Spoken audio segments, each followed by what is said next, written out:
সম্পর্ক মূল্যায়ন করতে শিখুন। সম্পর্ক রক্ষা করতে শিখুন। বর্তমান সময়ে অনেকগুলো কঠিন কাজের মধ্যে একটা কাজ হলো এই সম্পর্ক রক্ষা করা, সবার সাথে সুসম্পর্ক বজায় রাখা।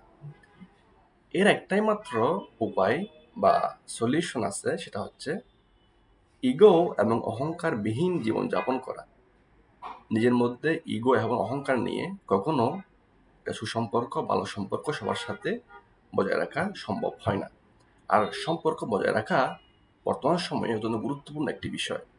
আমাদের প্রত্যেকের উচিত যে ইগো অহংকারবিহীন জীবনযাপন করা এবং প্রত্যেক মানুষকে সমচোখে মূল্যায়ন করা।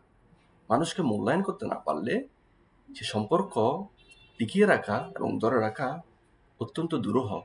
আমাদের প্রত্যেকের উচিত যে সবার সাথে একটু ফ্লেক্সিবল আচরণ করা এবং সুন্দর ব্যবহারের মাধ্যমে সবাইকে ভালো সম্পর্ক সবার সাথে বজায় রাখা। ধন্যবাদ সবাইকে।